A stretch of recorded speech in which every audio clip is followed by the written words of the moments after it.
એટલે કૃપાનો વરસાદ બધા ઉપર કાયમના માટે વરસતો રહે. અને ગીગા બારોટના શબ્દોમાં કેવું હોય તો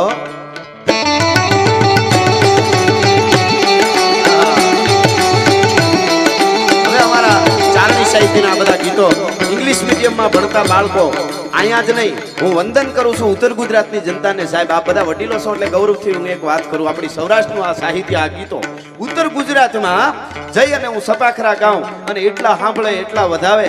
એટલું જ નહીં, 2-5 વર્ષના બાળકોને મમ્મી એમના મને એમ કહે કે ગઢવી અમારો આ બાબુ અથવા બેબી તમારું સપાખરું સાંભળે ત્યારે જ સુવે.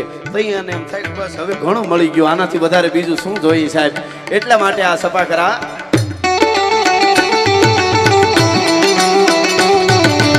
સાડી માદળા બાળા ગોબળા કતારે સોપે કાઈ બોત લાદી માદળ ઉતેરા ધરાર માદળ કુકોરા મોરલા માદળ બાહરી મડાણી રડી એક ધારા મેઘ રાજા મંડાણા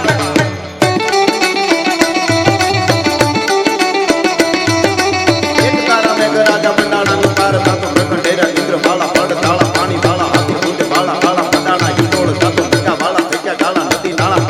આમ તો આ મારે ગિરીશભાઈના સન છે ને એ પાછા કાવ્યોના બહુ આમ શોખીન માણસ. અત્યારે કદાચ બીજા પ્રોગ્રામમાં હોય કે ખબર નહીં, અમે મળીએ વધારે. આમાં સાહિત્યના છે ને જુદા જુદા પ્રકારો બધા છે. આ સંતવાણી ને ચારણી સાહિત્ય, લોક સાહિત્ય એ બધું એક છે, એ બધું એક છે. પાછું એક શિસ્ત સાહિત્ય આવું જુદું જુદું બધું આવતું હોય છે. હવે વરસાદ બહુ પીડ્યો હોય, હું આ બધા સાંભળો છો એટલે કહું બહુ વરસાદ પડે સાહેબ, એને ખાલી વાત કરવી હોય ગુજરાતીમાં તો શું કહેવાય, આ હા બહુ વરસાદ પડ્યો, વાત પૂરી. એની વાત શિસ્ત સાહિત્યમાં કેવી હોય ને તો શું કે ખબર, ટપક ટપક પાણી પડે અને ઝાડનું પાંદડું હલે, ઝાડનું પાંદડું હલે ને મારું દલડું જલે. આ શિષ્ટ સાહિત્યની વાત છે. અને લોક સાહિત્યમાં જવું હોય તો અમારા ભગત બાપુએ કીધું, લાવ્યો લાવ્યો કટોરો, લાવ્યો કાંગસી, મારો સાહેબો લાવ્યો લીલી ઓઢણી. એ વરસાદનું વર્ણન લોક સાહિત્યમાં. પણ ચારણી સાહિત્યમાં ખાલી એટલું જ કેવું હોય ને બહુ મેં પડ્યો તો એમાં કેટલું આવે સાંભળો.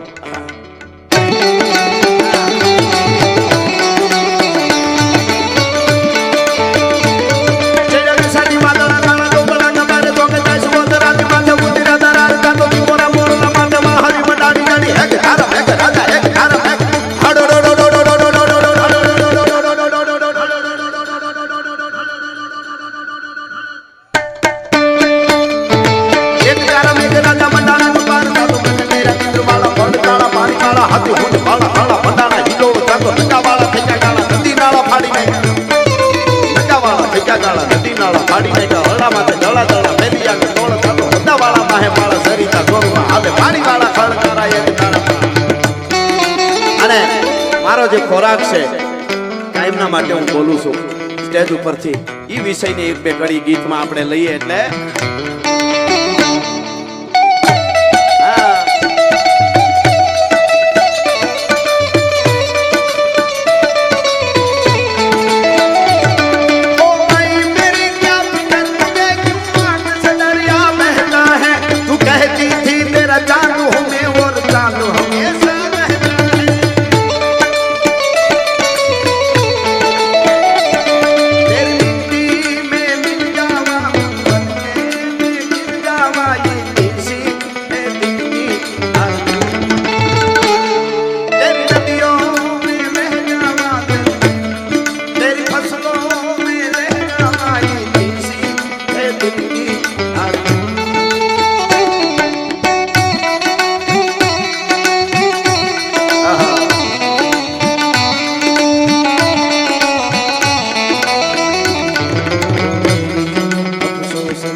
એવી વાત આવે એટલે એકાદ વાતની હું વચ્ચે યાદ કરી લઉં. મા ભારતી માટે લાખો ભારતીય યુવાનોએ લાખો દીકરીઓએ બલિદાન આપ્યા છે ત્યારે ભારત આઝાદ થયો છે ને આજ અડીખમ ઊભો છે. ઘણીવાર હું બોલ્યો છું કે 1100 વર્ષ સુધી ભારતના અસ્તિત્વને ફેરવવાની કોશિશ થઈ, ભારતના ઇતિહાસને ફેરવવાની કોશિશ થઈ, છતાંય આજ પણ માં ભારતી અડીખમ ઊભી છે. અને કાયમ મારા પ્રોગ્રામમાં જાહેરમાં કહું છું, દુનિયાના દેશોને લુગડા કેમ પહેરવા એ ખબર નહોતી ને, તેથી મારા ભારતમાં યુનિવર્સિટીઓ હાલતી હતી, તક્ષશિલા અને નાલંદા જેવી ભારતની ધરતી છે. ભલા માણસ, ઈ ભારત છે. પ્રસૂતા કી વેદના કો સફલ ही કરી દે, શીઘ્ર ઠંડા કર માँ का पेट ડંકા બજવા દે, એવી ધરતી છે. અને ઈ વખતે દેશ આઝાદ નતો થયો અને યુવાનો છે આઝાદી મેળવવા માટે યજ્ઞમાં પોતાના જીવને હોમતા હતા. ઈ વખતે એક મધરાત્રી હતી, સોમાહાનો વખત, કાળી મેઘલી રાત જામેલી. એમાં એક અંગ્રેજોના થાણાની સાવણીની માથે હુમલો કરી, એટેક કરી અને એક યુવાન ભાગ્યો તો, 20-22 વર્ષનો યુવાન. અને એની વાહે અંગ્રેજોના માણસો છે મારો મારો મારો મારો કરતા આવતા હતા. એમાં ભાગતા ભાગતા એક ગામડાના પાદરમાં જંગલ જેવું હતું, એમાં એક ઝૂંપડી હતી નાની, હળી કાઢીને દીવો બળતો હતો ઝૂંપડીમાં. હળી કાઢી અને યુવાન જે છે વાહે અંગ્રેજોના સિપાહીઓ છે અને ઈ ઝૂંપડીમાં ઘરી ગયો, ધાંગડી ઉગાડી અને ઘરી ગયો. ઝૂંપડીમાં 70-75 વર્ષના એક ડોશી અને 22 વર્ષની દીકરી બે હુતા છે. બેકડાઈને ઊભા થઈ ગયા, કોણ છો કોણ છો? તો કે હું એક ક્રાંતિકારી યુવાન છું, મારી પાછળ અંગ્રેજો છે. બસ આટલી જ વાત ઘણી હતી એના માટે. અંગ્રેજો છે એટલે તરત કીધું કાંઈ વાંધો નહીં, છુપાઈ જાઓ, અહીંયા નહીં આવે. કમાડ બંધ કરી દીધું. અંગ્રેજો ભાગ આ બાજુ ગોતતા ગોતતા વયા ગયા. અને પછી આમ જોવે છે ઝૂંપડાની માલિકો એક દીવો ઝાંખો બળે છે અને ઝાંખો દીવો બળે છે અને એક બાજુ ડોહીમાં હુતા, એક બાજુ 20-22 વર્ષની દીકરી. આમ જોઈને કીધું કોઈ પુરુષ નથી કે ના, મારે પાણી પીવું છે. ઓલો જુવાન કે છે.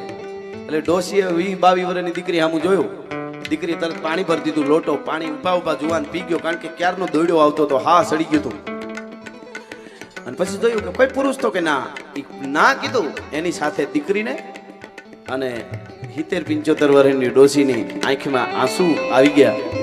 યુવાને કીધું કે તમે રોવો છો? બીજું કાંઈ નથી કહેતો, કોઈ પુરુષ નથી. તો કે ના, મારા દીકરાની દીકરી છે, મારો દીકરો ગુજરી ગયો, મારા દીકરાઓની વહુ ગુજરી ગઈ છે અને દીકરાની દીકરીને હું મોટી કરું છું અને હું એની દાદી છું. મારી દીકરાની દીકરી છે. તો કે એમાં રોવો છો શું? માં ભારતીને આઝાદ કરવા કેટલાય બલિદાન આપી દીધા છે. અમે હજી આવા યુવાનો દેશને આઝાદ કરવા દોડી, તો તમે તો દીકરીને મોટી કરી છે. એ કઈ બહુ એટલો બધો સંઘર્ષ નથી. અને સારી વાત, તમારી જેવી શક્તિઓ રોવે ભારતની દીકરી. અને હું મારા પ્રોગ્રામમાં કાયમના માટે કહું છું, આજ પણ મારા દેશની દીકરી હાલી જતી હોય ને તો નારીને ઉડું જોઈ જવું પડે. હુરજને ગાના હામું ન જોવાય. હિન્દુસ્તાનની દીકરી છે ભલા માણસ. એ બહુ મોટી વાત, કારણ કે ગમે એવડો મોટો માણસ હોય, સંત હોય, મહાપુરુષ હોય, દાતાર હોય, જેવડો દુનિયાનો મોટો માણસ થાય એનો જન્મ તો કોઈક માં આપે ને. અહીંયા આપણા જુનાગઢમાં કોઈ મોટી કંપની આવી જાય અને એમ કે આટલા 1000 કરોડ આપ્યા, તમે 15 દિવસમાં 700 માણસ આમાં એવડું જુનબો જેટ પ્લેન ઉતરે, એવું અહીંયા એરપોર્ટ બનાવી દો તો આપણું આખું જુનાગઢ પૈસા પાછા લઈને બધા અગ્રણીઓ જાય. 15 દિવસમાં 700 માણસ સામે એવડું પ્લેન ઉતરે એવું એરપોર્ટ ન બને. કયો તો હેલિકોપ્ટર ઉતરે એવું કરી દે, પાછા વૈયા જાય. ન બને કે તો કે 2-5 વર્ષ વૈયા જાય એવડું એરપોર્ટ બનાવવામાં. એક 700 માણસ સામે એવડું પ્લેન ઉતારવામાં, એરપોર્ટ બનાવવામાં જો 2-5 વર્ષ વયા જતા હોય તો આ દેશની ધરતીની માથે સુરવીરો, દાતારો, શિવાજી, પ્રતાપ, ચંદ્રશેખર આઝાદ, ભગતસિંહ, આ બધાને ઉતાર્યા. જનતાએ કેટલી તૈયારી કરી છે, એમને નથી થતું. ભલા માણસ, એ તો માની જવાબદારી. ભલિયું વીણના ભલા કોઈ દી નાગડા નર નો નીપજે, મનહર મુખે માનની અને ગુણિયલ હોય ગંભીર, એની કુખે નર નીપજે વો તો વંકડ મૂછા વીર. એ શક્તિ છે ભારતની હારી નારી છે. અને એટલે ઈ દીકરી તમે દીકરી અને માડી તમે રોવો, એમાં શું દુઃખ એટલું બધું તમારા ઉપર પડી ગયું? એવું નથી. તમારા જેવા દોષી કે છે, તમારા જેવા ક્રાંતિકારી યુવાનો વેલા મોડો દેશને તો આઝાદ કરી દે, એની મને ખબર છે. દેશ આઝાદ થઈ જશે, અંગ્રેજો ભાગી જશે, પણ અમારા સમાજમાં કુરિવાજ રૂપી રાક્ષસો ઘરી ગયા છે ને, એ કુરિવાજને કાઢીને એમાંથી અમને આઝાદ કરે ને એવા ક્યારે સુરવીરો જન્મ છે, એની અમને રાહ છે. કે શું કુરિવાજ? કે આ 22 વર્ષની દીકરાની દીકરી છે એના લગ્ન નહીં થાય. કેમ નહીં થાય? કે અમારા સમાજમાં રિવાજ છે 5000 રૂપિયા દહેજ આપે તો જ લગ્ન થાય. કે 5000 રૂપિયા દહેજ આપે તો મારી પાસે 500 રૂપિયા નથી. ગરીબ આ દીકરીને મજૂરી કરીને મોટી કરી. 5000 રૂપિયા ઈ વખતે આઝાદી પહેલાની વાત કરું, હું ક્યાંથી કાઢું 5000 રૂપિયા? એટલે આંસુ આવ્યા છે, બાકી બીજું કોઈ દુઃખ નથી અમારે. એ પૂરી વાત છે કે 5000 દહેજ હોય તો જ લગ્ન મારી દીકરી આરે કોક કરે. તો કે પણ આવી આ દીકરી તો જુઓ, આ શક્તિ છે અને આ દીકરીનું રૂપ છે, ગુણ છે, આમાં શું છે? તમારા સમાજમાં કોઈ લગ્ન ન કરે? તો કે નહીં, કુરિવાજ એવો છે કે એને 5000 દેવા પડે. એમ છે કે હા તો માડી તમારી દીકરીને લગ્ન થઈ જાય હો. હે કે લગ્ન થઈ જાય કે પણ 5000 રૂપિયા વગર લગ્ન કેવી રીતે થાય? કે બાજુમાં અંગ્રેજોનું થાણું છે ત્યાં જઈ અને 5000 લઈ આવો, દહેજમાં આપી દો, તમારી દીકરી પરણાવી દો. કે અંગ્રેજો તો લોહી પીવે છે અમારા આપણા ભારતીયોના. એ કાંઈ 5000 રૂપિયા આપે કે આપે? કેમ આપે? તો કે થાણે જઈ અને જાઓ તમે માં દીકરી દાદી દીકરી બેહી જાઓ, મને અહીંયા ઝૂંપડીમાં પૂરતા જાઓ. થાણે જઈને એમ કહેજો કે જેના માથે તમે 5000 ઇનામ રાખ્યું એ ચંદ્રશેખર આઝાદ અમારા ઝૂંપડામાં છે, માટે 5000 આપો ને એને પકડી લ્યો. હા હા, આ દેશનો જુવાન જેટલી શૂરવીરતા હોય, જેટલી ક્રાંતિ હોય, એટલી સંવેદનશીલતા અને કરુણા પણ અંદર હોવી જોઈએ. એ જ શૂરવીર છે. બાકી મારવાની ગણતરી તો ઓસામા બિન લાદેનને માર્યા એટલો કોઈએ નથી માર્યા. ખાલી મારી નાખે જેનો શૂરવીર ન કહેવાય, પણ આટલી સંવેદનશીલતા જે છે અંદર. ચંદ્રશેખર આઝાદ તમે તો કે હા જાઓ 5000 રૂપિયા ઇનામ મારા ઉપર જાહેર છે, એ લઈ લેજો અને મને પકડાવી દો. અને તેથી દીકરી બાજુમાં આવીને ઊભી ગઈ. આ બાજુ 75 વર્ષના ડોહીએ કીધું હવે તો તારી હારે ક્રાંતિમાં દેશને આઝાદ કરવા લડી લેવું, હવે લગ્ન કરવાના ન હોય ભલા માણસ. આ જે ભારતની ભૂમિ છે, આ ભારતની